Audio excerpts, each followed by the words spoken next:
La colère te brûle encore.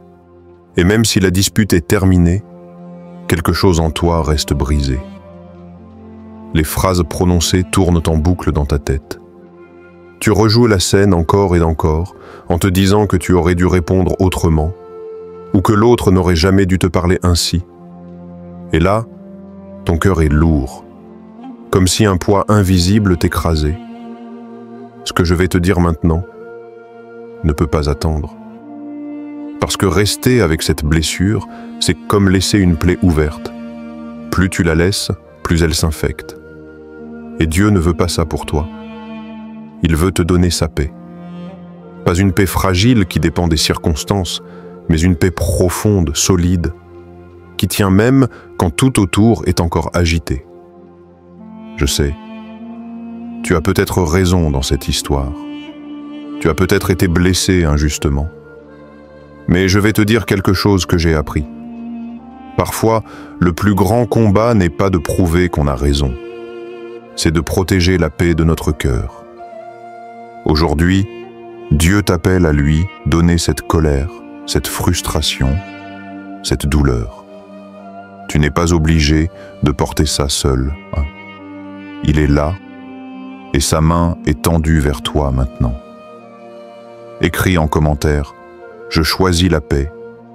Si dès aujourd'hui, tu veux lâcher ce fardeau et laisser Dieu apaiser ton cœur. Ne pars pas maintenant. Tu risques de manquer ce que Dieu veut vraiment te dire. Et si ce message t'encourage, abonne-toi. On avance ensemble. 1. Reconnaître la blessure, pas la cacher.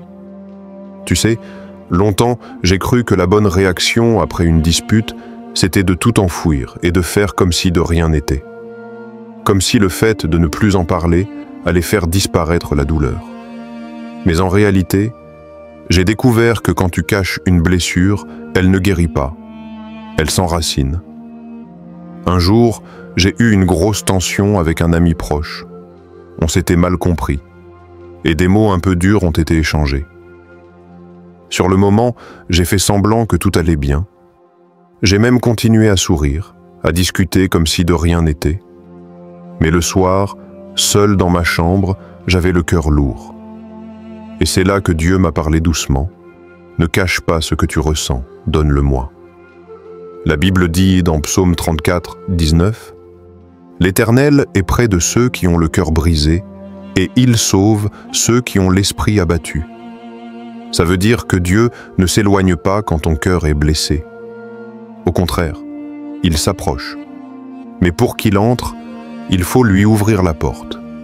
Et ouvrir la porte, c'est reconnaître « Seigneur, ça m'a fait mal, je me sens blessé et je t'en parle. » Un autre exemple, j'ai vu un collègue, après une altercation au travail, s'enfermer dans un silence froid pendant des jours. Il pensait se protéger. Mais plus il gardait tout en lui, plus sa colère grandissait. Jusqu'au jour où il a fini par exploser pour un détail. Ce jour-là, j'ai compris. Cacher une blessure, c'est comme couvrir une plaie avec un pansement sale. Elle va continuer à s'infecter tant que tu ne la nettoies pas devant Dieu. Reconnaître ta blessure, ce n'est pas être faible. C'est être assez fort pour dire « Je ne peux pas porter ça seul, j'ai besoin de toi, Seigneur. » Parce que c'est dans ces moments-là que sa paix commence à couler dans ton cœur. Alors aujourd'hui, ne cache pas ce que tu ressens. Trouve un moment seul avec Dieu, parle-lui comme à un ami, dis-lui tout et laisse-le commencer la guérison. 2. Choisir le pardon avant même que l'autre change. Pardonner, ce n'est pas facile. Surtout quand la blessure est encore fraîche et que la personne ne semble même pas réaliser le mal qu'elle a fait. On se dit « Je pardonnerai quand il ou elle s'excusera ». Mais si cette excuse ne vient jamais, est-ce que tu es prêt à sacrifier ta paix en attendant? Un jour, j'ai vécu une situation injuste avec un membre de ma famille. Des paroles dures avaient été dites devant d'autres personnes. Pendant des jours, j'attendais un appel, un pardon, mais rien. Et plus j'attendais, plus mon cœur se remplissait d'amertume. jusqu'à ce que je tombe sur Luc 23:34, où Jésus, sur la croix, dit « Père, pardonne-leur, car ils ne savent pas ce qu'ils font. » J'ai été frappé. Jésus a pardonné alors qu'aucune excuse n'avait été présentée. Il n'a pas attendu que les cœurs changent. Il a choisi de libérer le pardon immédiatement. Pardonner ne veut pas dire que ce qui s'est passé était juste. Ça veut dire que tu refuses de rester prisonnier de la colère. Par exemple, imagine un collègue qui te critique ouvertement devant d'autres. Ta première réaction, c'est de vouloir te défendre, de lui rendre coup pour coup. Mais si tu décides de pardonner dans ton cœur, avant même qu'il ne change d'attitude, tu brises la chaîne qui te reliait à cette offense. J'ai aussi vu une amie qui, après une dispute avec sa sœur, a décidé d'écrire une lettre de pardon. Pas pour minimiser la blessure, mais pour dire « Je choisis la paix plutôt que la rancune ». Quelques semaines plus tard, sa sœur a fini par reconnaître ses torts. Mais même si ça n'était jamais arrivé, mon amie avait déjà gagné. Elle avait retrouvé sa liberté intérieure. Pardonner, c'est un acte de foi. C'est dire à Dieu « Tu es mon défenseur. Je te laisse gérer cette situation. » Et quand tu fais ça, quelque chose de puissant se passe. Tu récupères ta paix et Dieu prend soin du reste. 3. Remplacer la colère par la parole. Après une dispute, la colère et les pensées négatives peuvent revenir encore et encore, comme un disque rayé dans ta tête. Tu rejoues la scène, tu entends encore la voix de l'autre, et chaque fois, ton cœur se serre. Mais voici une vérité. Tu ne peux pas chasser une pensée simplement en disant « je ne veux plus y penser ». Tu dois la remplacer par quelque chose de plus fort. Et c'est là que la parole de Dieu entre en jeu. Philippiens 4:7 dit « Et la paix de Dieu, qui dépasse tout ce qu'on peut comprendre, gardera vos cœurs et vos pensées en Jésus-Christ. » Cela veut dire que la paix de Dieu agit comme un bouclier invisible autour de ton cœur et de ton esprit. Mais pour que ce bouclier soit actif, tu dois remplir ton esprit de sa parole. Exemple. Il m'est arrivé, après un conflit avec un collègue, de rentrer chez moi le soir avec les phrases blessantes encore dans ma tête. Chaque fois que je pensais à ce qu'il avait dit, je sentais une boule de colère monter. Ce soir-là, j'ai pris ma Bible et je suis tombé sur Psaume 4:9. Je me couche et je m'endors en paix, car toi seul, Éternel, tu me fais habiter en sécurité. Alors, au lieu de répéter ces paroles, j'ai commencé à répéter ce verset à voix basse. Petit à petit, mon cœur s'est apaisé. Un autre exemple, une amie m'a partagé qu'après une dispute familiale, elle avait collé sur son miroir de salle de bain Colossiens 3:15. Que la paix de Christ, à laquelle vous avez été appelés pour former un seul corps, règne dans vos cœurs. Chaque matin, au lieu de repenser à la blessure, elle lisait ce verset à haute voix. Et au bout de quelques jours, elle a remarqué que la colère perdait sa force. Remplacer la colère par la parole, c'est comme changer la bande sonore de ton esprit. Au lieu d'écouter le bruit de l'offense, tu écoutes la voix de Dieu. Et plus tu le fais, plus sa paix devient ton réflexe naturel. 4.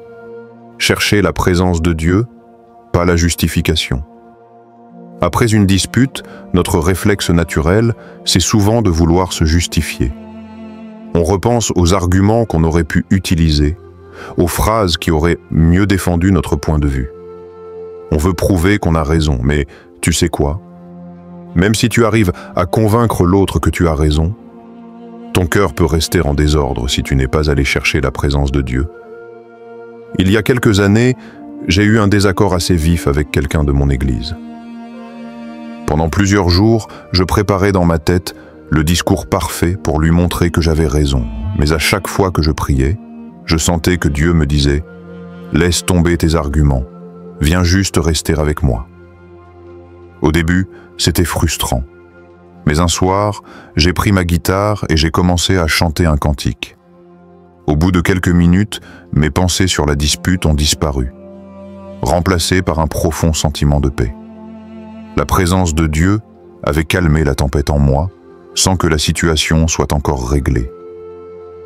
Ésaïe 26:3 dit « Tu garderas dans une paix parfaite l'esprit qui s'appuie sur toi, parce qu'il se confie en toi. » C'est ça le secret. La paix parfaite ne vient pas de notre victoire dans un débat. Elle vient de notre ancrage en Dieu. Un autre exemple, une collègue m'a raconté qu'après une grosse dispute familiale, elle était prête à envoyer un long message pour mettre les points sur les i. Mais avant de l'envoyer, elle a décidé de passer 20 minutes en prière silencieuse. Pendant ce temps, elle a ressenti que Dieu lui montrait une autre approche. Un simple « Je suis là si tu veux parler ». Résultat. Au lieu d'une escalade, la discussion a été apaisée. Chercher la présence de Dieu, c'est choisir la paix plutôt que l'orgueil. C'est dire « Seigneur, je veux que ton regard sur moi compte plus que celui des autres. » Et c'est là que les vraies guérisons commencent. 5. Laissez Dieu transformer ce moment en témoignage. Et si cette dispute, qui te semblait être une perte, devenait un point de départ pour quelque chose de beau? Souvent, on croit que Dieu agit seulement dans les moments parfaits, mais en réalité, il aime prendre nos blessures pour en faire des témoignages. Je me souviens d'un jour où j'avais eu une discussion très tendue avec un ami. Pendant 2 semaines, on ne s'est pas parlé. Mon cœur voulait laisser couler, mais au fond, je savais que quelque chose n'allait pas. J'ai prié et Dieu m'a mis à cœur de lui écrire un message. Pas pour débattre, mais pour lui dire « Je suis désolé si mes paroles t'ont blessé. Je t'apprécie et je tiens à notre amitié. » Ce simple geste a rouvert un dialogue. Et cet ami m'a avoué qu'il traversait une période très difficile et que ma patience l'avait encouragé à revenir à Dieu. Ce que je croyais être juste une réparation de relation est devenu un moment où Dieu a travaillé dans 2 cœurs.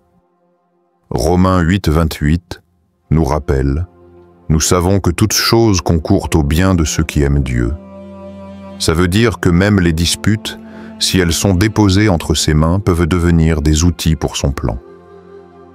Un autre exemple. Une femme de mon église avait eu une grosse altercation avec sa sœur. Après avoir prié, elle a ressenti que Dieu lui demandait de préparer un repas et de l'inviter. C'était difficile, mais elle l'a fait. Non seulement elles se sont réconciliées, mais cette rencontre a permis à sa sœur, qui s'était éloignée de la foi, de revenir à l'église. Ce qui semblait être une simple querelle est devenu le début d'une restauration spirituelle. Quand tu choisis de laisser Dieu agir dans tes conflits, tu ne sais jamais jusqu'où il peut aller. Parfois, il restaure une relation. Parfois, il utilise ton attitude pour toucher un cœur que tu ne pouvais pas atteindre autrement. Et si, au lieu de voir cette dispute comme une cicatrice, tu la voyais comme une porte ouverte à un témoignage puissant de la paix de Dieu dans ta vie? Mon ami, la paix intérieure après une dispute, ce n'est pas juste quand tout le monde s'excuse et que les tensions disparaissent, non. C'est quand, même au milieu des blessures et des incompréhensions, ton cœur reste ancré en Dieu. La vraie paix, ce n'est pas l'absence de tempête. C'est la présence de Jésus au milieu de la tempête. Aujourd'hui, tu as un choix. Rester accroché à la colère ou tendre la main à celui qui veut apaiser ton cœur. Ce choix est intime, personnel, mais il peut changer ta vie. Rappelle-toi, reconnaître ta blessure, pardonner même avant que l'autre change, remplacer la colère par la parole, chercher la présence de Dieu plutôt que la justification. Et enfin, laisser Dieu transformer cette épreuve en témoignage. Ce sont ces étapes qui ouvrent la porte à sa paix parfaite. Et si, dès maintenant, tu déposais cette situation entre ses mains? Pas demain, pas plus tard. Maintenant. Ferme les yeux un instant et dis-lui « Seigneur, je t'offre mon cœur. Viens mettre ta paix là où il y avait la colère. » Si ce message t'a encouragé, abonne-toi. On avance ensemble, pas à pas, avec Jésus, et écris en commentaire « Seigneur, je t'offre mon cœur ». Parce que peut-être que quelqu'un, en lisant ces mots, trouvera aussi la force de lâcher prise aujourd'hui.